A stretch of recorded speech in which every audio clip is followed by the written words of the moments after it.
Glória a Deus, meus queridos. É tremendo que vocês estão entrando no 7º ano. E o 7º ano na Bíblia é o ano do descanso. É o ano do descanso. Não foi o que eu vim falar aqui hoje nessa noite, mas vocês estão entrando num tempo de descanso porque Deus, Ele honra os tempos. E o 7º ano, a Bíblia diz, 6 anos trabalhará o homem, mas o 7º ano eu separei para o meu uso exclusivo. Deus separou esse ano aqui para o uso dele, e Ele vai usar vocês no uso dele. Embora seja um descanso, entre aspas, ou a gente pense num descanso físico, Deus não vai dar descanso para vocês. Vocês vão entrar no descanso de Deus, que é fazer uma obra que está no Senhor. Todavia, esse é o ano que vocês vão mais trabalhar. Escute o que eu estou falando. O que Deus me trouxe aqui para falar que esse é o ano que vocês vão mais trabalhar. Quando Jesus curava no sábado e questionavam Ele para curar no 7º dia, Ele diz: eu e o Pai trabalhamos até hoje. Posso ouvir um amém? Eu e o Pai trabalhamos até hoje, e vocês nesse tempo de descanso vão continuar trabalhando e vão trabalhar ainda mais. Posso ouvir um amém nisso? Amém. Quantos estão dispostos pelo Senhor? Quantos querem de fato viver esses tempos sobrenaturais de Deus? Eu vim falar nessa tarde, começo de noite, sobre uma palavra profética para vocês. Quando vocês chamam um profeta na casa, o profeta traz palavras proféticas. E para que vocês entrem nesse tempo, é importante vocês imaginarem e entenderem o que de fato Deus está querendo com vocês. Qual é o passo desse ano?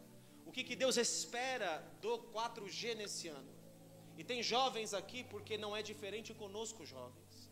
Nós já passamos por uma fase parecida com essa, mas eles agora vão entrar numa fase muito tremenda. Em Lucas, no capítulo de número 13, eu quero que você abra lá comigo. Nossa, tem uma oração forte, hein? Lucas 13. Está acontecendo uma conversa estranha. Antes até de eu entrar nisso, eu vou falar de uma outra coisa. Nós vivemos tempos na igreja, queridos, eu quero que todos prestem muita atenção.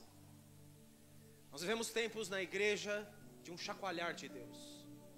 Eu não estou dizendo casa firme, eu estou dizendo o reino de Deus. Deus disse na parábola que Ele ia deixar crescer trigo e joio até o final, até a colheita. E quando os dois estivessem maduros, porque o joio, aquilo que não é bom no corpo, ele não poderia ser recolhido antes de que o trigo amadurecesse. Mas que quando chegasse o tempo da colheita, o tempo do final dos tempos, da grande colheita que Deus preparou, na qual nós estamos na iminência de entrar, então Ele recolheria primeiro o joio, e depois sim Ele traria o trigo. Estamos vendo nesses dias, diante de nossos olhos, queridos, alguns escândalos na igreja de Deus, no reino de Deus, como um todo. Nós temos vivido dias onde pastores brigam com outros pastores pelo poder de quem tem o controle do ministério. Isso não é numa igreja só, queridos. Isso é em uma, duas, algumas igrejas. Isso está acontecendo no reino. Eu quero dizer para vocês que ao mesmo tempo que está acontecendo isso, de uma limpeza de Deus, Jesus diz uma palavra que Ele diz assim: não pensem que eu vim trazer paz na terra, eu vim trazer fogo. E nós estamos vivendo o tempo onde o Senhor Jesus veio abrasar, queridos. E o fogo de Deus que purifica alguns é o mesmo fogo que mexe com outros e tira outros. Então nós temos que ter a maturidade para entender os tempos proféticos que vivemos. Nesses tempos proféticos que vivemos, ao mesmo tempo que Deus está, o juízo começa pela casa dele, ao mesmo tempo que Deus está mexendo com a casa dele, ao mesmo tempo existe um povo que está entendendo a pegada do Espírito e está andando no sobrenatural. Eu tenho jovens aqui que começaram uma campanha contínua, o Cezão e os meninos aí, ninguém impulsionou, e as meninas também, mas ele começou com os meninos, né? Ou com as meninas do começo também, já não sei, né, Cezão? Mas o que eu digo é o seguinte: de repente eles começaram a sentir algo do sobrenatural, e eles são impulsionados a isso, eles estão sendo empurrados a isso, eles estão todas as noites no monte. Começou algo, e ninguém vai parar esse algo. Só quem para esse algo é Deus. Vocês estão comigo aqui? Ao mesmo tempo que Deus está tratando de um lado, Do outro lado, o sobrenatural está sendo ativado. Você está comigo? Está me entendendo? Hoje só existe um tempo para nós, queridos, sermos ativados no sobrenatural. Não existe para nós um tempo diferente desse, porque quem não estiver andando muito no Espírito não vai conseguir entender e andar nos dias que nós estamos por vir. São dias difíceis e são dias de limpeza, mas glórias ao Senhor Jesus pelo seu fogo, aleluia. Ele veio nos batizar no fogo, glória a Deus por isso.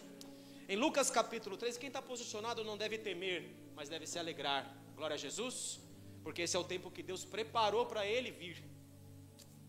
Naquela mesma ocasião, versículo 1 de Lucas 13, eu preciso ler o contexto para entrar na palavra específica que Deus deu aqui. E a palavra que Deus me deu para pregar para vocês, profética para o próximo ano, profética para 2025, é a palavra da figueira na vinha. A figueira na vinha. Você vai entender daqui a pouco o que é a figueira na vinha. Naquela mesma ocasião, chegando alguns, falavam a Jesus a respeito dos galileus, cujo sangue Pilatos misturara com os sacrifícios que os mesmos realizavam. Ele, porém, lhes disse: pensais que esses galileus eram mais pecadores do que todos os outros galileus, por terem padecido estas coisas? Não eram, eu vos afirmo, se porém não vos arrependerdes, repita comigo, se porém não vos arrependerdes, todos igualmente perecereis. Eles estão com uma mentalidade religiosa, farisaica, hipócrita, de falar, bom, esses galileus que estavam lá, sofreram e tiveram seu sangue misturado com os sacrifícios, porque eles não eram de Deus, porque havia algum pecado neles. E a igreja, queridos, ela tem se acostumado, e às vezes a gente deixa entrar pensamentos em nós, de juízo, sem ser o juízo de Deus, de conceitos que não são os conceitos de Deus, de olhar uma situação e não entender, achando que essa situação, nós temos o direito sobre ela, ou podemos achar alguma coisa sobre ela. Sabe, meus amados, existe um juiz, e o nome desse juiz é Deus Pai, que concederá ao Filho o poder de todo juízo, ou o Filho quando julga pela palavra do Pai, ou nós na autoridade apostólica quando julgamos pela palavra do Pai. Ninguém tem o direito de julgar por si mesmo. Ninguém tem o direito de olhar para outro irmão e considerar ele pecador. Em João capítulo 9, você não precisa abrir lá, mas está lá os discípulos de Jesus dizendo assim, quem pecou? Esse ou seus pais para que nascesse cego? Às vezes nós estamos olhando uma pessoa, uma dificuldade, uma situação difícil que não entendemos, e nós já associamos diretamente essa situação a algum pecado que ocorreu, alguma situação que aconteceu, para que tivessem caído nessa situação. E o Senhor não quer, meu amado, minha amada, que nós tenhamos esse tipo de mentalidade. Posso ouvir um amém aqui? Não compete a nós, a menos que o Senhor diga que compete a nós, ou que eu tenho que agir em cima daquela situação. Essa situação não compete, não faz parte de mim. Por quê, meus amados? Porque a base do trono do seu Deus é justiça e juízo. Posso ouvir um amém aqui? E Ele é justo, plenamente justo e limpo de coração, para poder trazer juízo. Posso ouvir um outro amém aqui? Então o que eu tenho discernido é que ao mesmo tempo que o trono de Deus desce para trazer um grande avivamento na terra, Ele está trazendo justiça e juízo, e quem traz isso é Ele mesmo. Você pode dar um glória a Deus e um aleluia? Quanto a nós, cabe estarmos alinhados com o coração puro e guardando e vigiando sobre nosso próprio coração. Jesus repete, vou repetir o versículo 3 ao dizer que não eram, eu vou lá afirmo, se porém não vos arrependerdes, todos igualmente perecereis, ou cuidais que aqueles 18, sobre os quais desabou a torre de Siloé e os matou, eram mais culpados que todos os outros habitantes de Jerusalém? Sabe, amado, eu tenho visto na igreja uma coisa muito triste para eu ver. As pessoas se levantam hoje para ficar medindo aquilo que elas não têm nenhuma autoridade para medir, para julgar aquilo que Deus não concedeu a ela, aquilo que elas possam julgar. A nós, muitas vezes, pastores queridos, é dado a nós uma missão muito difícil, que é julgar algumas causas. A própria Bíblia nos ensina isso. Se você não pode julgar as pessoas, situações difíceis, como vocês julgarão os anjos? Essa autoridade de juízo totalmente, ou de qualquer forma, ela vai ser dada àqueles que Deus conceder que assim o façam, numa autoridade intrinsecamente apostólica. Não cuidais que os 18, que a torre caiu sobre eles, eram mais culpados que todos os outros habitantes de Jerusalém? Não eram, eu vou lá afirmo, mas se não vos arrependerdes, todos igualmente pereceis. Está falando assim, olha, morreram, não porque eram culpados, mas o que é importante aqui é que todos nós nos arrependamos. Posso ouvir um amém aqui? Amém. Essa é a porta que o Senhor Jesus escolheu para se manifestar. A porta do arrependimento, Ele manda um homem antes. Eu não ia falar sobre isso agora, mas já vou entrar aqui. Abre Malaquias rapidamente no capítulo 3. Mas não tira o dedo daí do Lucas 13, onde estou. Em Malaquias capítulo 3 ele diz: eis que eu vos envio o meu mensageiro, que preparará o caminho diante de mim. O Senhor está se referindo a João o Batista. De repente, diga de repente, virá ao seu templo o Senhor a quem vós buscais, o anjo da aliança a quem vós desejais, eis que ele vem, diz o Senhor dos exércitos. De repente virá o Senhor Jesus em encontro ao seu templo.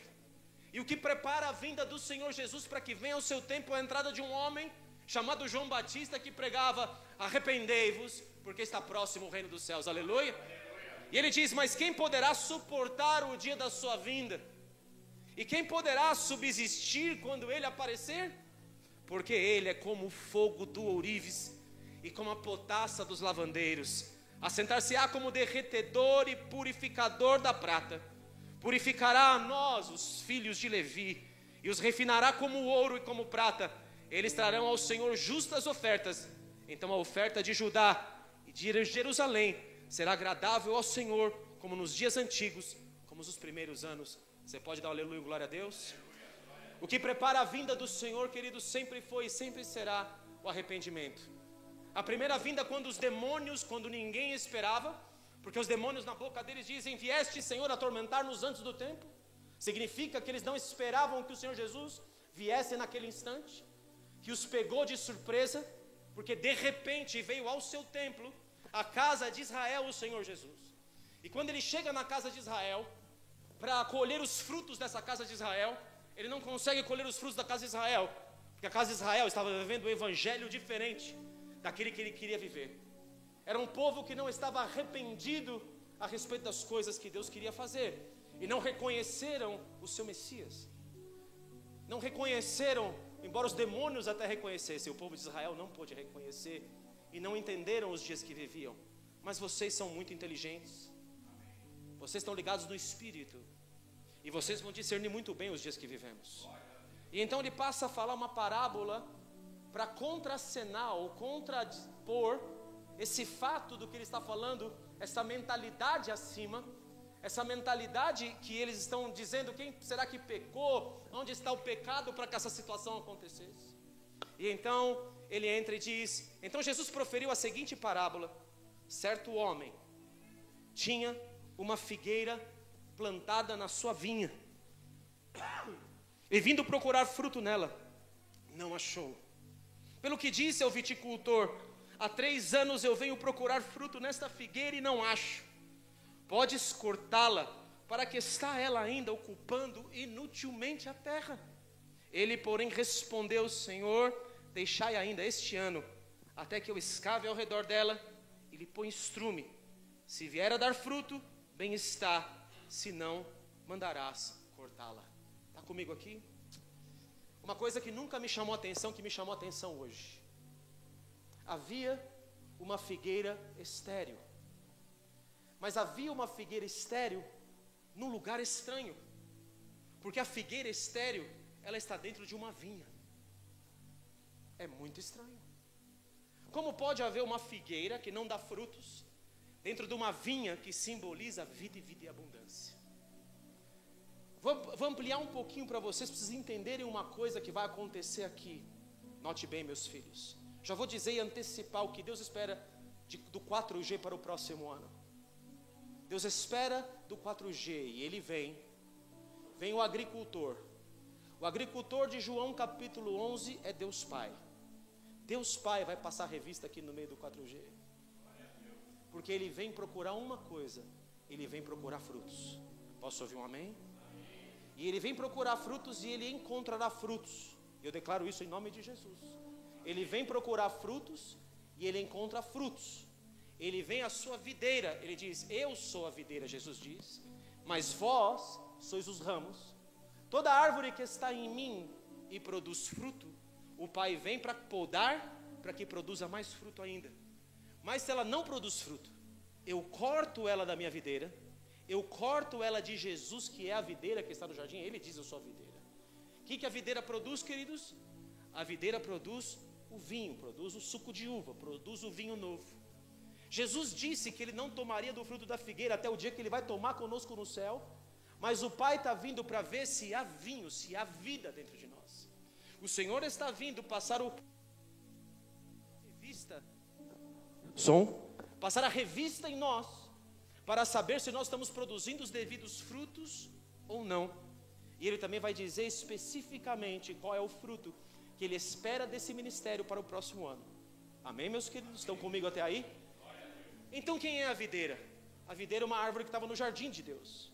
Quando Deus plantou o Éden, Ele plantou várias árvores, e falou que o homem era livre para comer de todas as árvores do jardim. Mas Ele falou da árvore que está no meio do jardim, a árvore do conhecimento do bem e do mal, que estava junto com a árvore da vida. Desta árvore vocês não vão comer, porque no dia que você comer dessa árvore, morrendo, morrerás. No dia que você comer da árvore do conhecimento do bem e do mal, você morrendo, morrerás. Que árvore era essa, queridos? Essa árvore que estava no jardim do lado da videira, que é a árvore da vida, que era o Senhor Jesus, era uma outra árvore do conhecimento do bem e do mal, que simboliza, queridos, a lei. Que árvore é essa? O que é conhecer o certo e o errado, o que é bom e o que não é bom, a não ser a lei? Se você fizer isso, a lei diz, essas bênçãos te seguirão, se você me obedecer, essas bênçãos te seguirão e te alcançarão. Todavia, se você não me obedecer, essas maldições virão sobre você e te alcançarão. Quando o homem peca, ele come do fruto que Deus ordenou que não comesse. Ele se cobre com a nova cobertura que ele tinha, e a nova cobertura que ele tinha era de folhas da figueira. E o homem se veste de folhas da figueira.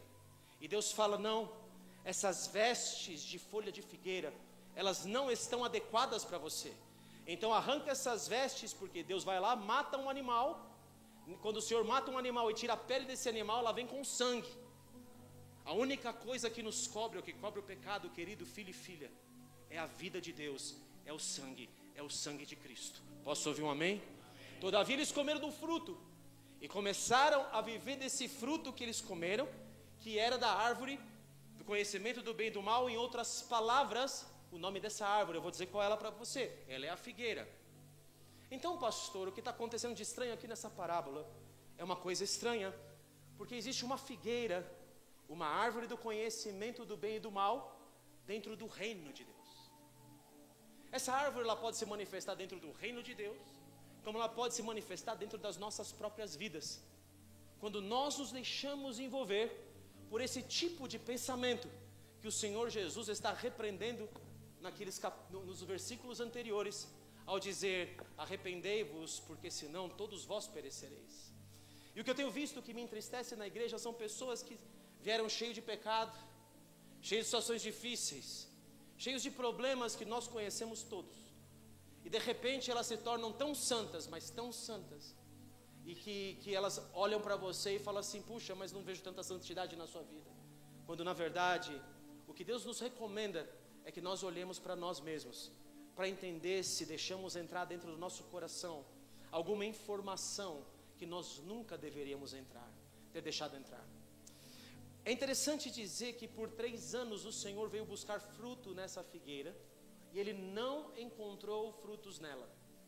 Eu quero dizer para você que toda pessoa que tem mentalidade legalista, religiosa, toda pessoa que tem algum tipo de hipocrisia, ou que tem um tipo de julgamento no seu coração, ou que está sempre criticando, sempre murmurando. Note, filhos, uma nação inteira de Israel, todas as pessoas que saíram do Egito não entraram na terra da promessa por causa das suas bocas, por causa dos seus lábios, por causa daquilo que elas ouviram e reproduziram, sem entender exatamente o que estava acontecendo. Porque quem entende Deus, queridos, e quem anda com Deus, você só encontra uma coisa diante de Deus. Diante de Deus você não encontra ministério de acusação. Aliás, diante de Deus, o ministério da acusação, ele tem nome. É o ministério do diabo, ele é o acusador dos irmãos. Posso ouvir um amém aqui? Mas o que você encontra diante de Deus é o ministério do Espírito Santo, que intercede com gemidos inexprimíveis por cada um de nós. Eu posso ouvir um amém? Gemidos que não podem se conter a favor daquele que está caminhando no momento difícil. É isso que nós precisamos encontrar dentro da gente. Precisamos encontrar uma vida, e a vida de Deus em abundância é uma vida de um amor profundo, de um amor que se doa, de um amor que se entrega, de um amor que morre pelo outro. Ele fala, nisto conhecereis, João 13, versículo 33 e 34, que sois meus discípulos, se vos amardes uns aos outros, como eu vos amei, nisto conhecereis que sois os meus discípulos. Como é que eu posso conhecer alguém que é discípulo de Cristo? Se amar a ponto de dar a própria vida em favor do outro. Essa é a forma que Jesus nos amou. Eu posso ouvir um outro amém aqui, meus queridos?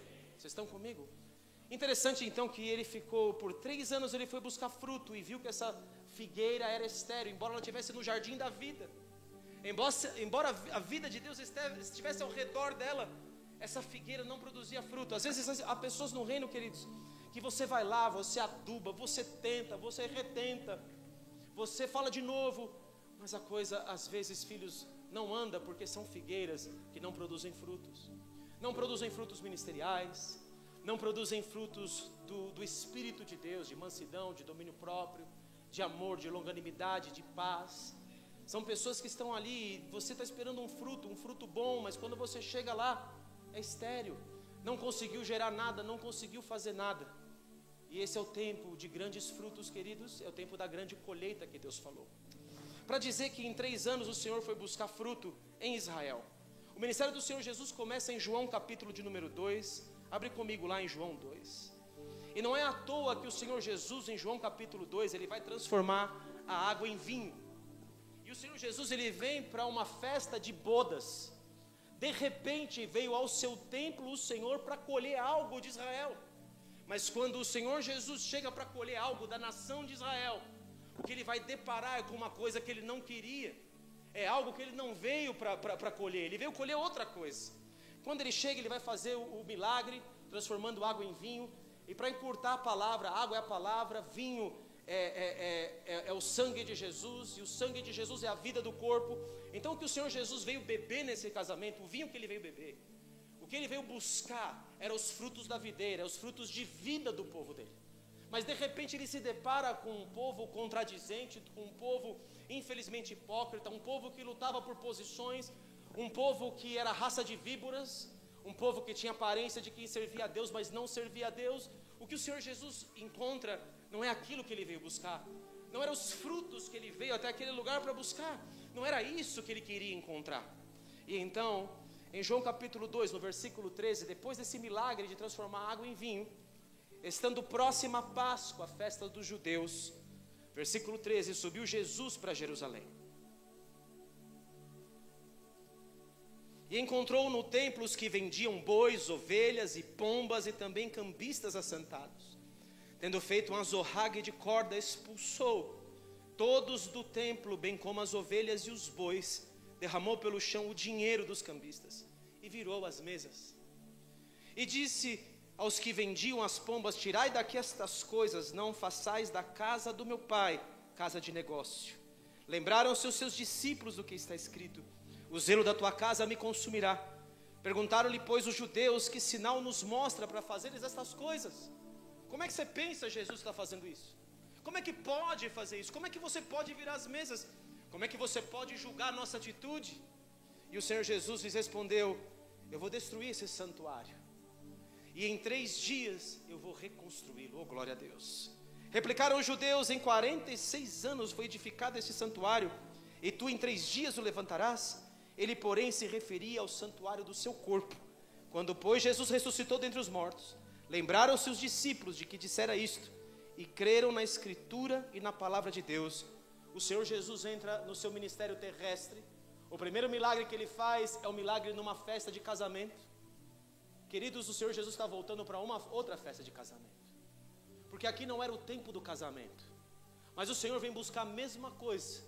Ele veio buscar vinho e ele não encontrou vinho. Ele veio buscar a vida do povo dele, ele não encontrou vida do povo dele. Mas ele vai voltar para fazer o casamento conosco. Posso ouvir um amém aqui? E o que ele quer encontrar? Ele tomou um voto de Nazireu de não beber vinho, até o dia que ele venha e beba conosco no reino dele. Ele espera vir aqui para beber o vinho vivo, que sou eu e você, que entregamos uma vida de vida ao Senhor Jesus. Posso ouvir um amém aqui? E quando ele chega, ele não encontra, ele está numa Páscoa, e a Páscoa é a festa onde se tira todo o fermento para fora da casa. Você tira tudo aquilo que fermentou, e a Bíblia diz que o fermento ele tem 3 composições. É o fermento dos fariseus, que é a hipocrisia. É o fermento dos saduceus, que é não crer na doutrina do espiritual. E é a doutrina de Herodes, que é a doutrina do orgulho e da soberba. Essas 3 doutrinas, esses 3 fermentos, estavam dentro da nação de Israel. E o Senhor Jesus entra na Páscoa, cuja responsabilidade do filho, do menininho, do adolescente, do jovem, era entrar na casa, e se tivesse algum pedaço de fermento, ele tinha uma pena na mão, e com essa pena na mão, ele olhava a casa inteira para ver se tinha algum fermento, porque desde o Antigo Testamento, de Êxodo 12, essa festa não podia ser celebrada com fermento, porque junto com a Páscoa se celebra pães ázimos, que significam pães sem fermento. E o fermento, como eu disse, é hipocrisia. O fermento, como eu disse, é orgulho, é soberba, é não crer no sobrenatural, é andar pelo seu próprio esforço. E o Senhor Jesus entra na Páscoa, e na Páscoa é que ele encontra dentro do templo coisas erradas que estão acontecendo, porque a minha casa, a casa do meu pai, será chamada casa de oração, glória a Jesus, de um povo que é entregue a Deus, mas não é o que ele encontra. Quando ele vem colher frutos, não é o que ele encontra. Isso foi no primeiro ano do ministério do Senhor Jesus. O primeiro ano do ministério do Senhor Jesus, foi isso que ele deparou. Aconteceu isso. Ele entrou no templo procurando frutos e não encontrou fruto. No último ano do seu ministério, eu nunca tinha percebido isso, até algumas pregações atrás, ou talvez o ano passado foi que Deus me deu essa palavra. Em Marcos capítulo 11, tem uma outra entrada do Senhor Jesus. Sabe quanto tempo depois? 3 anos depois. Sabe quando foi? No final do seu ministério. O Senhor Jesus começa o seu ministério buscando frutos dentro do templo, e ele não encontra. Veio buscar frutos no povo dele e não encontra. 3 anos depois, ele vai entrar em Jerusalém de novo, procurando os mesmos frutos que ele procurou no primeiro dia do seu ministério. Em Marcos capítulo de número 11, diz que quando se aproximavam de Jerusalém, de Betifagé e Betânia, junto ao Monte das Oliveiras, enviou Jesus 2 dos seus discípulos e disse-lhes: Ide à aldeia que está diante de vós, e logo ao entrar achareis preso um jumentinho, o qual ainda ninguém montou, desprendei-o e trazei-o. Se alguém vos perguntar por que fazeis isso, respondei: o Senhor precisa dele. Então foram, acharam o jumentinho. O Senhor Jesus entra no jumentinho. Eles fazem folhas para celebrar uma festa de tabernáculos que não era o templo, porque era Páscoa. E eles dizem Hosana no versículo 9: bendito que vem em nome do Senhor, bendito o reino que vem, o reino de Davi. Pessoas reconheciam que Jesus, ao entrar em Jerusalém, o reino era para ser chegado. Nosso pai Hosana nas maiores alturas. E quando entrou em Jerusalém, no templo, tendo observado tudo, como fosse já tarde, saiu para Betânia com os 12. De Jerusalém a Betânia tem uma cidadezinha que ele citou ali, chamada Betifagé, que significa uma cidade dos frutos dos figos. O Senhor Jesus vai para essa cidade para comer figo. Ele vai lá para colher frutos. Mas aí o que acontece? Versículo 12: no dia seguinte, quando saíram de Betânia, teve fome, e vendo de longe uma figueira com folhas, foi ver se nela, porventura, acharia alguma coisa. Aproximando-se dela, nada achou. Depois de 3 anos, ele nada encontrou. Quanto tempo ele falou para trabalhar a figueira? 3 anos. Por 3 anos o Senhor chegou para o seu templo, o Senhor chegou para a sua igreja, o Senhor chegou para o seu Israel e veio buscar frutos, mas a sua igreja não lhe remeteu os frutos esperados.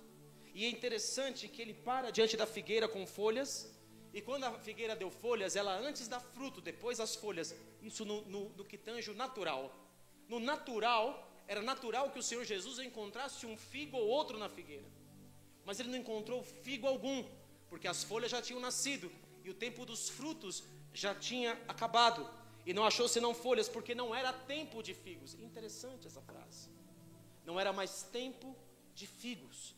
Não é mais tempo de comer da árvore do conhecimento do bem e do mal. Não é mais tempo de eu viver de religião. Não é mais tempo de eu viver hipocrisia. Não há mais tempo para eu não entregar a Jesus o fruto da vida que Ele espera de mim que eu entregue. E por causa disso, o Senhor Jesus, Ele vai arrancar a figueira. Ele diz que essa figueira era maldita, amaldiçoada. E no dia seguinte, os discípulos passarem por lá, a figueira se secou. Interessante que Ele entra no templo no primeiro dia, no primeiro momento do seu ministério. E aqui Ele está indo rumo à cruz no último momento do seu ministério. E no último momento do seu ministério, no versículo 15, na sequência da palavra da figueira, diz que foram para Jerusalém. Entrando Ele no templo, passou a expulsar os que ali vendiam e compravam. Derribou as mesas dos cambistas de novo. Não é a mesma palavra no outro evangelho. Aquela palavra é no início do ministério de Cristo. Essa palavra são 3 anos depois. 3 anos depois, Ele continua entrando no templo. Ele continua encontrando cambistas no templo. Pessoa que negocia as coisas de Deus. Pessoas que não estão no templo de Deus para oração, para adoração, para buscar, para produzir algo para Ele. É interessante que quando o Senhor Jesus nasce, havia uma profetisa chamada Ana, que ficou viúva muito cedo, e que todos os dias jejuava até a vinda do Senhor. Essas são as pessoas que vão receber vida, que têm vida quando Ele vem. Tinha um outro homem que esperava e falou, agora eu já posso morrer. Que pegou Jesus no colo e disse, agora eu já posso morrer. Porque meus olhos viram a promessa de Deus. Vocês estão comigo aqui, queridos? O Senhor está buscando aqui pessoas que amem tanto Ele, apesar daquilo que Ele pode fazer ou dar, que amem tanto Ele, que amem mais viver o amor que Ele vive, do que ter qualquer razão em qualquer coisa. Vivemos a época da razão. Todo mundo agora tem razão. Eu acho que é isso, eu acho que é aquilo. Eu penso, que Ele sabe o que você tem que achar? Eu vou dizer para você, ache aquilo que Deus diz.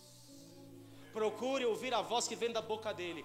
E eu te garanto que muitas coisas, quando você já tem um preconceito, uma pré-determinação, ou um achismo diante dos seus olhos, quando você enxerga mesmo, você fala, não, eu estou vendo com os meus olhos, eu não estou vendo com os olhos dEle. O Senhor me deu colírio para trazer aqui hoje. Há anjos com colírios nas mãos para purificar as nossas visões. Para purificar, esse colírio vai entrar tão forte que ele entra pelos olhos, e vai adentrar até o profundo do nosso coração. Vocês estão comigo aí? O Senhor espera vir aqui nesse ano para colher vida do meio do 4G. Ele quer colher vida e vida em abundância. Ele quer colher pessoas aqui que olhem como Jesus olha, que sofram como Jesus sofra, que amem como Jesus ama. Será que Ele vai encontrar aqui no meio do 4G? Vai encontrar aqui? Estou perguntando para vocês. É com você que Jesus está falando nessa noite? É com você que Ele pode contar, adolescente? Há muitos que têm falhado por aí, mas eu declaro em nome do Senhor Jesus, vocês não vão falhar.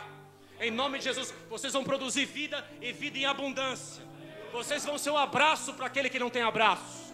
Vocês vão ser a cura para aquele que precisa de cura. Vocês vão ser, como dançaram aqui, a libertação para aquele que precisa de libertação. Porque o objetivo do Espírito Santo está sobre nós. O Espírito do Senhor está sobre mim e me ungiu para evangelizar o pobre. Dá um glória a Deus. Para pôr em liberdade o oprimido, para curar o quebrantado, para dar vista aos cegos e apregoar o ano aceitável do Senhor, aleluia. É para isso que o Espírito Santo, meu filho, está sobre nós. Ele está sobre nós por causa do outro. Ele está sobre nós por causa de você, por causa daquele que está lá fora. Sabe o que acontece na igreja, queridos? Ela começa a andar muito dentro das 4 paredes somente. E quando ela está dentro das 4 paredes, ela começa a medir o irmão. Ela começa a falar assim, esse aqui, puxa, eu sou mais santo que ele. Puxa, ele pisou na bola, eu não pisei. Puxa, será que o pastor não está vendo que aquele irmão, ele não anda na conduta de Deus? E ela começa a medir o outro. Mas sabe, meus amados, existe uma alegria, que é a alegria do vinho novo. E essa alegria, ela só é conquistada num lugar. Se tem um lugar onde nós sentimos verdadeira alegria, sabe onde é? Quando você evangeliza alguém. Quando você cumpre o propósito de Deus na sua vida, quando você evangeliza o pobre, o necessitado, quando você chega diante do aflito. Quando eu estou lá, eu não tenho tempo para ficar vendo se o cara acertou ou errou dentro da igreja. Eu não tenho tempo para isso. Eu tenho tempo para estender a mão para alguém que está tão caído, como aquele que caiu no meio do caminho, e passa um sacerdote e um levita, olha para ele e passa de largo, porque eles estão de costas para o propósito de Deus, para Jerusalém. Eles estão de frente para Jericó, que é um lugar de prostituições. Eles estão de frente para um lugar que é o lugar onde todo mundo das trevas anda, onde toda pessoa que é do mundo anda. Como um sacerdote e um levita, querido, está de costas para o propósito de Deus. Quando você sai do propósito de Deus, sabe o que começa a acontecer comigo e com você? Nós começamos a olhar para nós mesmos e não nos preocupamos com o caído no caminho. Mas glória a Deus que no mesmo caminho tem um samaritano. Só que esse samaritano, o Senhor Jesus, está de costas para Jericó. Você pode dar aleluia, glória a Deus? Está de costas para o lugar do pecado. Ele está de frente para o propósito de Deus chamado Jerusalém. E quando você está de frente para um propósito, mas quando ele vê o homem caído, ele pega esse homem e ele se compadece desse homem. E ele passa óleo, unção, ele passa vinho, vida na vida desse homem. Ele levanta esse homem, leva esse homem para uma hospedaria. E essa hospedaria chama-se, meu filho e minha filha, igreja. Você pode dar aleluia, glória a Deus? Que cuide desse homem por 2 denários, por 2 dias. 2 dias, um denário é moeda de um dia de trabalho, 2 denários, 2 dias. Por 2 dias você vai cuidar desse homem, porque no 3º dia eu venho buscar ele. Você pode dar aleluia, glória a Deus? Eu venho buscar alguém que está produzindo fruto. Eu venho buscar alguém que está preocupado com aquele que está no mundo. Eu estou buscando alguém que está exercendo a vida dele para soltar as ligaduras da impiedade. Aleluia, glória a Deus, obrigado. Pronto, já foi.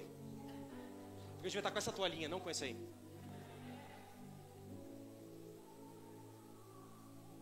Agora que você já entendeu isso, vamos entender uma coisa. O que estava prendendo esse povo para não prender a gente? Como é que a gente pode de repente deixar entrar no nosso jardim uma figueira estéril, ao invés de entrar no nosso jardim a vida de Deus e a vida em abundância? O que nós podemos fazer? O que acontece conosco que de repente a nossa mente troca e nós passamos de uma mente de bênção, de unidade, de amor, e passamos a viver uma mente, acho que isso aí não está certo, acho que aquilo não está errado, a minha razão, a outra razão, começa essa justificativa. Em João, capítulo de número 5, no Evangelho de João, capítulo de número 5, nós vamos ver uma sutileza, e essa sutileza, queridos, é a forma como eu e você vemos a palavra de Deus.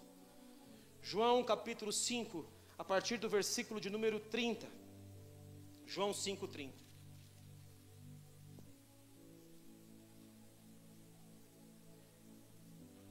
Eu estou de flash, tá? Você vai ver. Não vou pregar até as 11, como o pastor Fred falou para eu pregar. Só até as 15 para as 11. Amém. Ouvi um glória a Deus só. Então.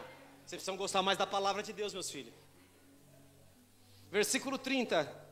Eu nada posso fazer de mim mesmo. Quem está dizendo isso é o Senhor Jesus. Deve estar em letra vermelha aí na sua Bíblia. Se você está com o celular, entenda que a letra vermelha que é o Senhor Jesus falando. Eu nada posso fazer de mim mesmo, da forma por que ouço, julgo. O meu juízo é justo, porque não procuro a minha própria vontade, e sim a daquele que me enviou. O Senhor Jesus está falando, se eu julgar, eu julgo com justiça, porque o meu juízo não é o meu juízo, é o juízo do Pai, porque a Ele pertence o juízo. Se eu testifico a respeito de mim mesmo, o meu testemunho não é verdadeiro. Outro é o que testifica a meu respeito, e sei que é verdadeiro o testemunho que Ele dá de mim. Mandastes mensageiro a João, e ele deu testemunho da verdade de Jesus mesmo. Eu, porém, não aceito humano testemunho. Digo-vos, entretanto, essas coisas, para que sejais salvos. Ele era a lâmpada que ardia e iluminava, e vós quiseste por algum tempo alegrar-vos com sua luz. Mas eu tenho maior testemunho do que o de João, porque as obras que o Pai me confiou para que eu as realizasse, essas que eu faço, testemunham ao meu respeito de que o Pai me enviou. O que o Senhor Jesus está dizendo aqui é que a obra que Ele faz testifica de quem Ele é. Nós somos testificados, queridos, pelo tipo de obra que fazemos. O Senhor Jesus em João capítulo 17, não precisa abrir, no final da sua trajetória Ele diz, eu te glorifiquei, Senhor, fazendo a obra que o Senhor me deste para fazer. Posso ouvir um amém aqui? Como é que se glorifica a Deus?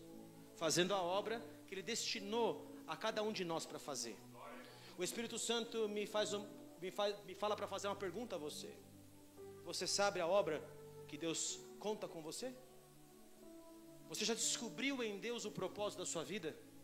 Você já descobriu como esse propósito da sua vida se encaixa dentro do reino de Deus, do plano macro de Deus, dos tempos de Deus que nós vivemos? Já descobriu como esse macro de Deus se encaixa dentro da igreja evangélica ou igreja apostólica Casa Firme? Já descobriu qual é o plano da casa firme no reino? Dentro da casa firme, você já sabe o plano dos apóstolos e sem a apóstola Denise, que são os cabeças dessa obra. Dentro disso, você conhece o propósito que Deus tem para o pastor Fred e a pastora Maga ao conduzirem vocês do 4G. E dentro desse propósito do 4G, dentro da casa firme, dentro do reino de Deus, vocês já perceberam qual é o propósito específico daquilo que Deus conta com você? Por que você pergunta isso, pastor? E por que o Espírito Santo me pergunta isso? Porque ninguém desvia do rumo se ele caminha por propósito. Vou repetir essa frase. Ninguém perde o rumo se ele caminha por propósito. Porque o propósito é maior do que o Fred e a Maga, é maior do que o apóstolo Isam, a apóstola Denise, é do tamanho do reino de Deus e do que Deus espera. Posso ouvir um amém aqui? O propósito que Deus tem para você, às vezes o propósito que ele tinha para Moisés, escute isso, não pôde ser cumprido. Porque Moisés, no final da carreira dele, não deu o fruto que Deus esperava, porque Moisés falou, não é que ele bateu na rocha. Em Salmo diz que Moisés, e ali está escrito, vou dar eu água para vocês? A Bíblia diz que Moisés falou irrefletidamente, ele não refletiu antes de falar. E Moisés, por fazer isso, no nível de unção que ele estava com Deus, ele jamais poderia ter errado nesse nível. E Deus falou, tá bom Moisés, eu vou te recolher, mas o propósito, que não pode cair por terra, da promessa que eu tenho, eu vou fazer através de Josué. Você pode dar aleluia, glória a Deus. O propósito vai se cumprir, queridos, conosco ou sem nosco. Você está me ouvindo aí? Conosco ou sem nosco, o propósito vai se cumprir. E o que nós precisamos estar ligado é, qual é o meu papel dentro desse propósito de Deus? Alguém aqui vai buscar propósito de Deus? É a pergunta do Espírito Santo para você. Ele diz aqui no versículo 44, agora eu vou entrar nos porquês. Como podereis crer vós, os que aceitais glórias uns dos outros, e contudo não procurais a glória que vem do Deus único? Não penseis que eu vos acusarei perante o Pai? Quem vos acusa é Moisés, em quem tendes firmado a vossa confiança. O evangelho da acusação. Porque se de fato cresceis em Moisés, também creríeis em mim, o Senhor Jesus está dizendo, porquanto ele escreveu ao meu respeito. Se porém não credes nos seus escritos, como crereis nas minhas palavras? Esse povo é um povo interessante, porque ele está falando assim, Moisés falou a meu respeito, e vocês estão sentando na cadeira do juízo, e quem julga vocês não sou eu, mas é o evangelho no qual vocês têm crido, o evangelho do dedo em riste, o evangelho da acusação, o evangelho de quem aponta falhas. Vocês têm crido nesse evangelho. Tem duas formas de você andar na lei de Deus. Você pode andar na lei de Deus como um acusador, você pode andar na lei de Deus como alguém que ouve Moisés de uma forma severa, de uma forma dura, ou você pode ouvir o que Moisés disse a respeito de Jesus. E é aqui que eu quero abrir um parênteses para o povo que estava aqui. No capítulo 6, eles veem a multiplicação de pães e peixes que o Senhor Jesus faz. No início do capítulo, o Senhor Jesus tem compaixão da multidão e multiplica pães e peixes, um sinal maravilhoso, estrondoso, um sinal do reino de Deus, um sinal de que Ele era o Messias, um sinal que todos deveriam crer. Em seguida, Ele fala para os discípulos passarem para o outro lado, mas Ele mesmo fica no monte. E naquele monte, de repente, os discípulos estão lá no vento, batendo no barco e tal, e o Senhor Jesus vem andando no sobrenatural. Isso é um sinal maravilhoso ou não? Ele vem andando sobre as águas. E as pessoas que ficaram do outro lado, elas contemplam isso porque elas percebem uma coisa. O Senhor Jesus, os discípulos dele partiram, mas só tinha um barco. Ou seja, como o Senhor Jesus foi que ficou na ilha, e os discípulos passaram para o outro lado, como é que o Senhor Jesus chegou do outro lado? E ao invés deles estarem maravilhados com essa glória, como é que Jesus chegou do outro lado? Os seus discípulos foram de barco, na frente dele não tinha outro barco. Ao invés de eles estarem olhando para isso, para o sobrenatural de Deus, para os sinais do reino, sabe o que eles estão olhando? Vamos ver o que o Senhor Jesus diz aqui. Versículo 25 do capítulo 6.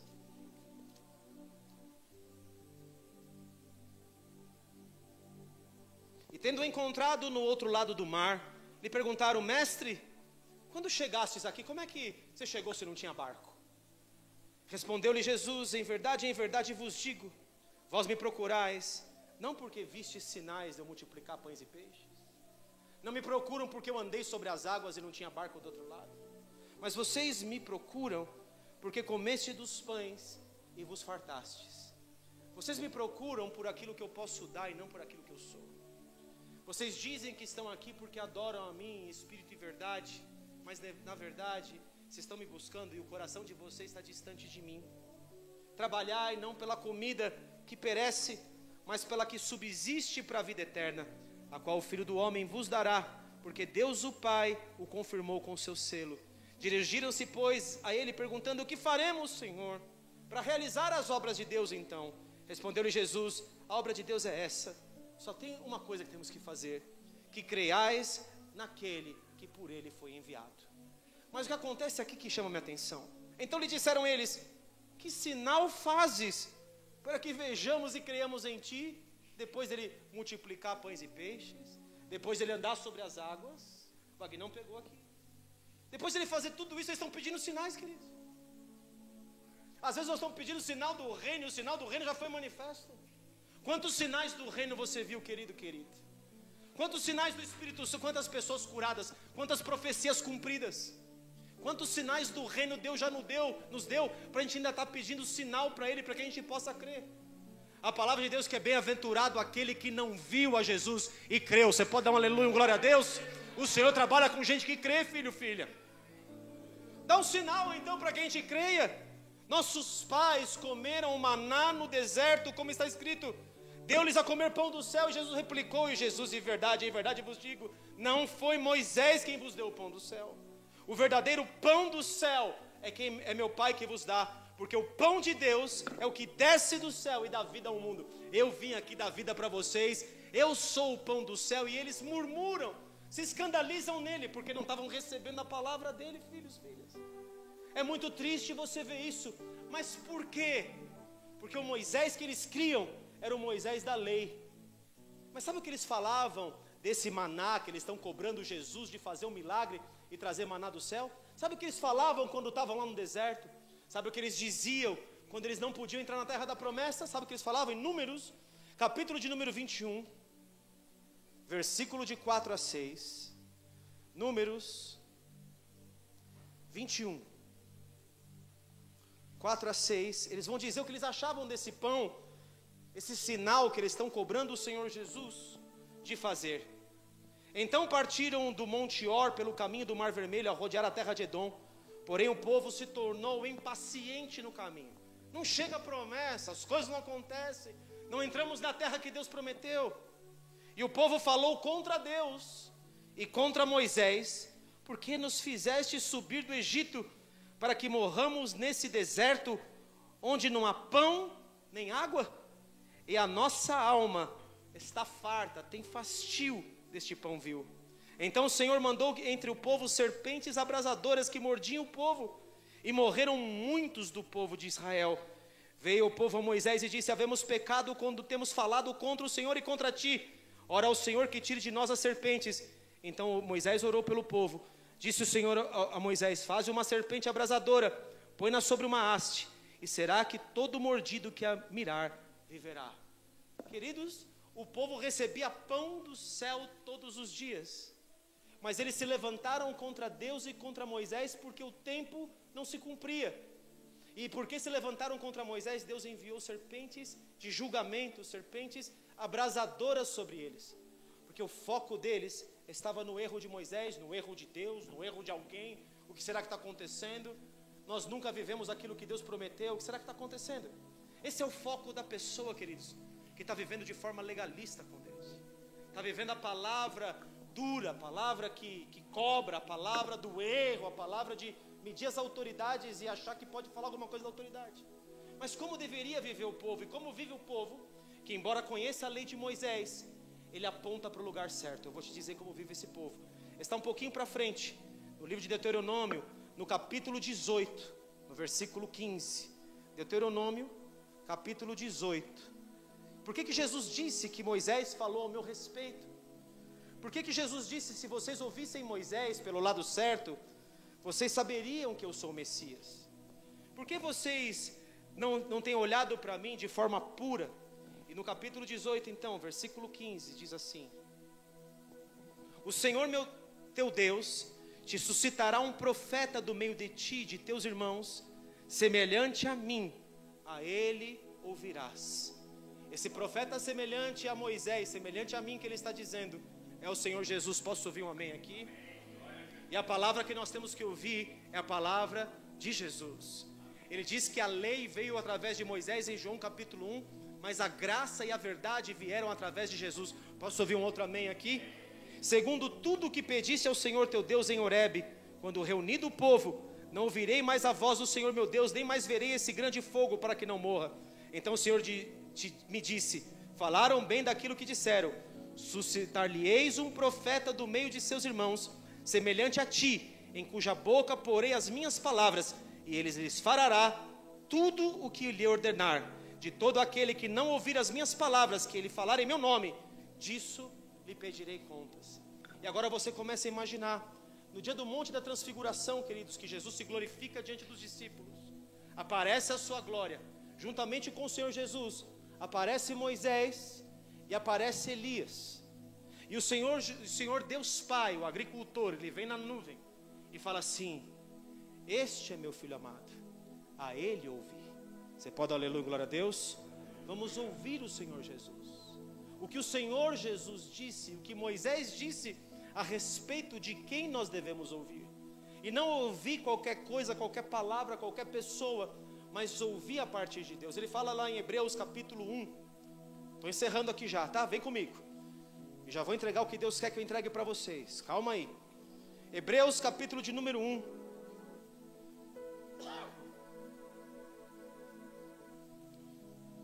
Havendo Deus outrora falado muitas vezes e de muitas maneiras aos pais pelos profetas, nesses últimos dias nos falou pelo Filho, a quem constituiu o herdeiro de todas as coisas, pelo qual também fez o universo.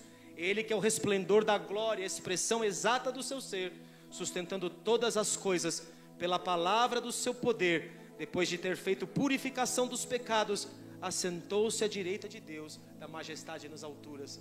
Deus falou por profetas, mas nos últimos dias nos falou pelos filhos. Deus falou por Moisés, Deus falou por João Batista, falou por tantos profetas, mas nos últimos dias Ele nos falou pelo seu Filho. Glória a Jesus. E ao seu Filho que Deus Pai nos diz: a Ele você e eu devemos ouvir. É por isso que em 2 Pedro, no capítulo de número 1, 2 Pedro, número 1, o Senhor Jesus disse que Ele virá ao seu templo, de repente virá ao seu templo o Senhor, e a vinda do Senhor, ela é uma vinda que vai trazer correção no corpo, é a vinda que vai trazer fogo no corpo. De repente Ele virá, mas a vinda do Senhor não se refere à primeira vinda dEle, a vinda do Senhor se refere à vinda quando Ele vem para resgatar sua noiva. Ele diz assim, versículo 16 do capítulo de 2 Pedro 1, porque não vos demos a conhecer o poder, e a vinda do Senhor Jesus Cristo, seguindo fábulas geniosamente levantadas, mas nós mesmos fomos testemunhas oculares. Então o que Pedro viu no monte da transfiguração, onde apareceram Moisés e Elias, e onde apareceu o Senhor Jesus, e que Deus diz: ouviu meu filho amado. Vocês têm que botar o foco no que meu filho amado diz. Ele diz que isso está relacionado à vinda de Deus e o poder do avivamento de Deus, pois ele recebeu da parte de Deus Pai honra e glória, quando pela glória excelsa lhe foi enviada a seguinte voz: este é o meu filho amado, em quem eu tenho prazer, em quem eu me comprazo. Aleluia.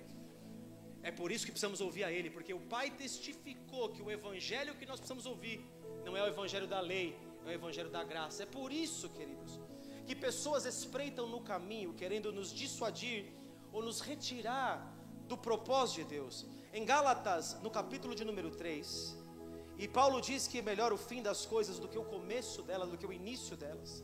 E às vezes nós começamos bem nos propósitos de Deus, no poder de Deus, levando o evangelho da maneira que Deus quer, o evangelho da verdade, o evangelho da graça e da verdade, que vieram através da voz que ouvimos de Jesus, e não o evangelho da lei.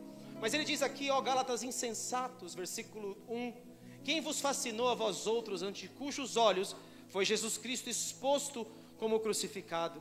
Quero apenas saber isto de vós: recebeste o Espírito Santo pelas obras da lei de Moisés, ou pela pregação da fé? Sois assim insensatos, que tendo começado no Espírito, estejai agora vos aperfeiçoando na carne.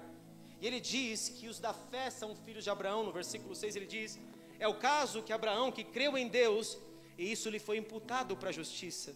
Sabei, pois, que os da fé é que são filhos da promessa feita a Abraão, e que nós recebemos através do Senhor Jesus. Ora, tendo a Escritura previsto que Deus justificaria pela fé os gentios, aqueles que não são crentes, preanunciou o Evangelho a Abraão: em ti serão abençoados todos os povos da terra. De modo que os da fé são abençoados como crente Abraão. Todos quantos, pois, são das obras da lei de Moisés, os legalistas, os que são farisaicos, estão debaixo de maldição, porque está escrito: maldito todo aquele que não permanece em todas as coisas escritas no livro da lei para praticá-las. É evidente que pela lei ninguém é justificado diante de Deus, porque o justo viverá pela fé. Ora, a lei não procede de fé, mas aquele que observar os princípios da lei e começar a corrigir, começar a olhar de forma errada para o irmão, ele diz que quem observar os seus preceitos começa a viver por ele, da graça a pessoa cai. Está me entendendo? Às vezes, quando eu e você, queridos, começamos a acusar o irmão, olhar, pôr o dedo em riste no irmão, julgar o irmão, fazer coisas desse tipo, nós estamos saindo do evangelho da graça e estamos entrando, desconfiar do irmão, falar: deve ter algum pecado muito sério aí, deve ter alguma coisa, me achar mais santo do que o outro, começar a medir o outro. Eu saio do evangelho da graça, e nesse instante uma figueira é plantada no meu jardim do meu coração. E quando essa figueira é plantada, ela começa a fazer com que eu não produza os frutos que Jesus espera que eu produza. Porque ninguém, queridos, pela obra das suas mãos, vai poder apresentar qualquer coisa diante de Deus. Por isso que em João capítulo 15, o capítulo da videira, ele diz: sem mim nada podeis fazer. Posso ouvir um amém, um aleluia aqui? Sem ele nada podemos fazer. É por isso, terminando aqui, chegando no final, que em Mateus 21, Mateus capítulo 21, quando os profetas vêm,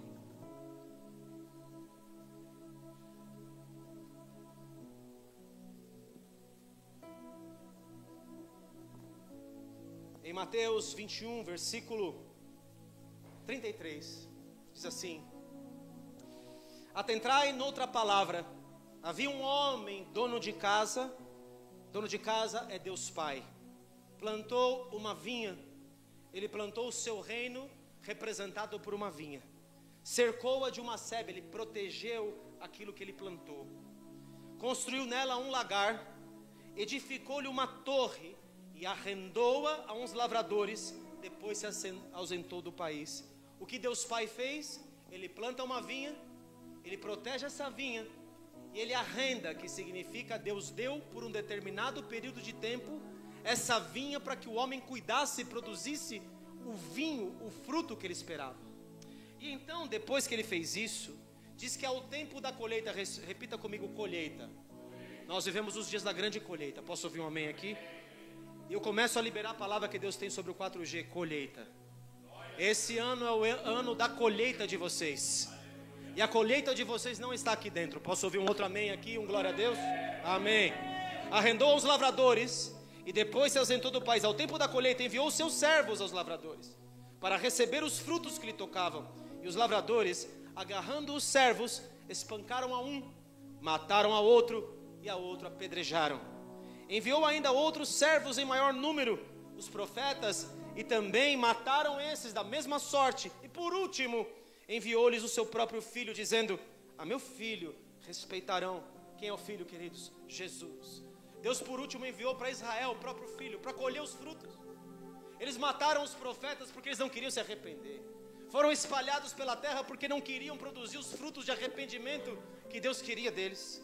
Mas os lavradores, vendo o filho, disseram entre si: o que estava no coração deles é o que estava no coração daquele povo de João capítulo 6, que é: nós comemos, nos fartamos e nós estamos aqui com Jesus porque Ele saciou a nossa fome.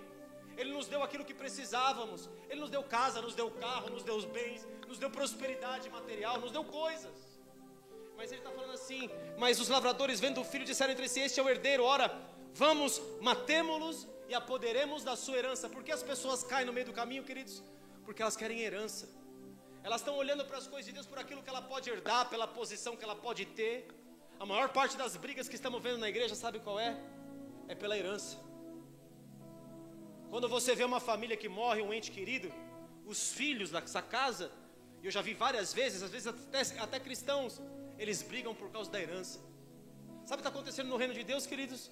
Pastores têm brigado por causa da herança, por causa de poder, por causa daquilo que pode ter. Estão se desviando completamente do propósito de Deus. E agarrando, lançaram-no fora da vinha, no monte Calvário, da caveira, e o mataram. Quando, pois, vier o Senhor, Deus Pai, da vinha, o que fará aqueles lavradores? Diga, todos nós aqui somos lavradores, diga isso. Responderam-lhe: fará perecer horrivelmente este povo, a estes malvados, e arrendará a vinha a outros lavradores, que lhe remetam os frutos dos seus devidos tempos. Sabe quem são esses? Somos nós, a igreja. Deus veio pelo primeiro povo, o primeiro povo não rendeu os frutos que ele esperava, não deu a vida que ele esperava, andou em hipocrisia, andavam preocupados com posições, com poder, com coisas desse mundo.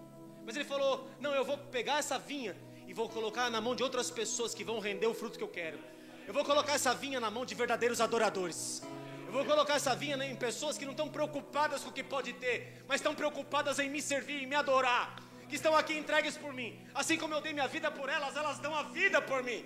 Assim como eu dei meu sangue por elas, elas dão sangue por mim. Assim como eu derramei meu vinho nelas, um vinho novo, elas vão derramar um vinho que eu vou voltar para beber. Eu vou beber de você, aleluia. Eu vou vir aqui para agora na minha vida para beber o fruto do meu trabalho. E o fruto do meu trabalho é você, meu filho, minha filha. O Senhor espera que nós produzamos os devidos frutos. Esse ano para o 4G é o ano da produção dos frutos de vida. É o ano da produção do vinho novo. E o vinho novo, queridos, não pode ser colocado em odres velhos. Posso ouvir um amém? Não pode haver figueira que não dá fruto dentro de você. Não pode haver um ministério dentro de você que não é frutífero. Mas todos aqui são importantes para Deus. Você pode dar um aleluia, um glória a Deus? Ele conta com você para produzir fruto. Ele pode contar com você, filho, filha. Posso ouvir um amém, um glória a Deus aqui? Você está nessa? Aleluia.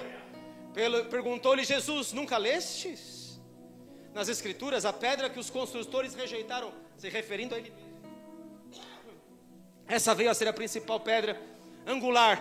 Isto procede do Senhor e é maravilhoso aos nossos olhos. Portanto vos digo que o reino de Deus vos será tirado deles, dos judeus, e entregue a um povo que lhe produza os respectivos frutos. Todo o que cair sobre essa pedra, e aí vai, mas ele quer que nós produzamos esses frutos. E qual que é o fruto mais específico ainda? Agora eu vou descer um nível com vocês. Qual é o fruto que Deus espera desse ministério aqui? Então já vimos que Deus espera fruto. Para que nós possamos dar esse fruto, nós não podemos andar no evangelho do legalismo, porque quem observa o evangelho do legalismo, quem começa a julgar, quem começa a apontar dedo, quem começa a ser fariseu hipócrita, ele não pode produzir fruto, ele começa a contaminar a sua vinha. Posso ouvir um amém, um glória a Deus? A sua vinha é vinha que produz vinho novo, que produz vida para Deus, glória a Deus. As palavras que você diz são como a de Jesus, que são espírito e vida. Posso ouvir um aleluia? Jesus fala para a samaritana: olha, samaritana, eu cheguei aqui. Samaritana, é o seguinte, você está acostumado a beber de um poço, que é o poço de Jacó. Quem era Jacó? Era o homem do engano. Jacó enganou o irmão para roubar a primogenitura, foi enganado por 21 anos. Primeiro casou com a mulher que não era a mulher que ele queria casar, pagou o preço. Depois casou com a que ele queria casar, que era só um traste, que era uma idólatra. E depois ele tem que ainda ficar 7 anos trabalhando para colher alguma ovelha dali. Ele sai dali totalmente enganado. Essa mulher samaritana, ela está bebendo do poço de Jacó. E ela fala: és tu maior, Jesus, do que meu pai Jacó? O Senhor é maior do que aquele que me deu a lei, aquele que falou que é essa água que tem que beber. Você está bebendo dessa água da lei. Jesus fala assim: olha, querida, se você soubesse quem fala com você, você me pediria, eu não daria qualquer água para você, eu te daria água viva, eu te daria água com sangue, eu te daria água com poder. As palavras que eu vos digo são espírito e vida. E ela fala: Senhor, então me dá de beber dessa água, eu quero beber dessa água aí, Senhor Jesus. Eu quero esse vinho novo, esse vinho novo pode trocar minha história. Ela trazia um cântaro na mão, e o Senhor Jesus vai para ela assim: é verdade, chama o teu marido e vem cá. porque ela falou assim, porque 5 maridos já tiver. Ela fala assim, eu não tenho marido. Ele fala, é verdade, porque 5 maridos você teve, mulher. E esse que agora tem não é seu marido. Mas eu, porém, chego aqui com um vinho novo para você. Vou mudar a sua história, mulher. Vai arrebentar com todos os seus conceitos. Ela fala, então quem é o Messias? Nós estamos esperando o Messias. Ele fala, eu sou. Eu que falo contigo, eu sou o vinho novo. Essa mulher pega aquele cântaro que ela estava acostumada de andar no cântaro do legalismo, da água do poço de Jacó, de andar pela lei. Ela joga esse cântaro fora. Dá um aleluia, glória a Deus. Ela pega aquela figueira infrutífera, ela arranca da vida dela. Ela pega aquilo que ela tentou saciar sua sede através de muitos maridos que ela teve, mas ela nunca conseguiu saciar sua sede. Mas agora chegou, ó, você teve 6, o 7º chegou na sua vida. Chegou o 7º aqui nesse ministério. Chegou Jesus aqui nesse ministério. E Jesus traz vinho novo, ele traz um vinho que arrebenta com estruturas. Por isso que o vinho novo tem que ser posto em odres novos, senão o odre não aguenta o poder do vinho. E essa mulher sai, e dela começa a fluir rios de água viva. Você pode dar um aleluia, glória a Deus? Daqui a pouco essa mulher que estava lá escrava, agora ela não está mais escrava. Ela está falando para Samaria inteira sobre Jesus. Olha, Samaria, eu encontrei o Messias. O Senhor quer 4G, que vocês saiam pela rua, dizendo para ir para fora, eu encontrei o Messias, eu tenho um vinho novo para você. Eu estou debaixo do evangelho de poder, e eu vim aqui libertar você. Eu vim orar por você, você vai ser curado. Eu vim pregar o evangelho ao pobre, ao necessitado. Esse fruto, meu amado, minha amada, é o fruto que Deus espera do 4G. Que fruto o Senhor Jesus vem buscar? Ele vem buscar o fruto de pessoas que amam e que dão a vida por Ele, por aquele que ninguém dá. Ele pode contar com você? Será que Ele pode contar com você? Paulo, em Romanos capítulo 15, em Romanos capítulo de número 15, no versículo de número 8, Atos Romanos capítulo 15, versículo de número 8, diz assim: digo, pois, que Cristo foi constituído ministro da circuncisão em prol da verdade de Deus. Tinha muita revelação aqui, vou passar por cima. Conforme as promessas feitas aos nossos pais, e para que os gentios glorifiquem a Deus por causa da sua misericórdia. Os gentios são aqueles que não conhecem a Deus. Diga, gentio é aquele que não conhece a Deus. Por isso eu te glorificarei entre os gentios, Jesus dizendo, e cantarei louvores ao teu nome. Também diz, alegrai-vos, aos gentios, com o seu povo. E ainda, louvai ao Senhor, vós todos os gentios, e todos os povos o louvem. Também Isaías diz, haverá na raiz de Jessé aquele que se levanta para governar os gentios, Jesus. Nele os gentios, os que não conhecem a Deus, esperarão. E o Deus da esperança vos encha de todo gozo e paz no vosso crer.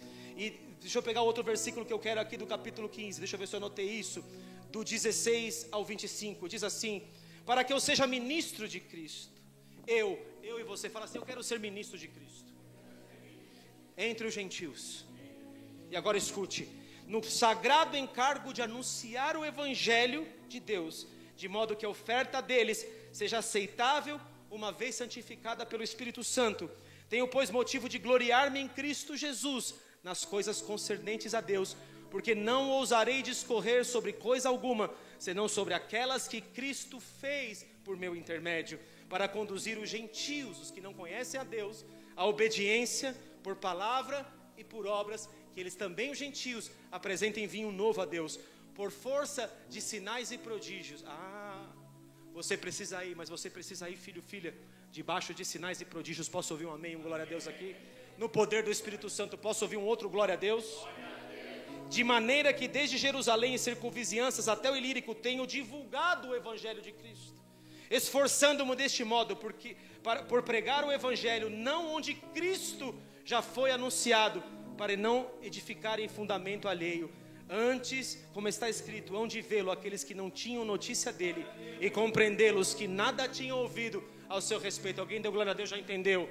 Nós temos que pregar o evangelho para aqueles que nunca ouviram.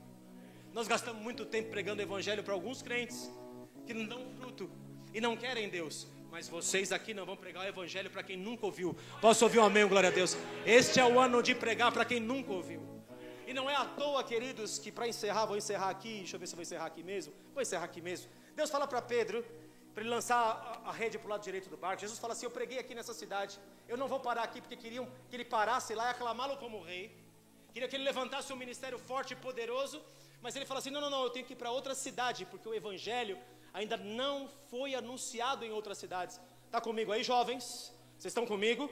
Esse é o ano de anunciar onde não foi anunciado, amém, jovens? Porque eu estou pegando da rebarba do que Deus está entregando aqui. Passou por mim, acabou. É o ano de nós avançarmos aonde pessoas não ouviram falar do Senhor.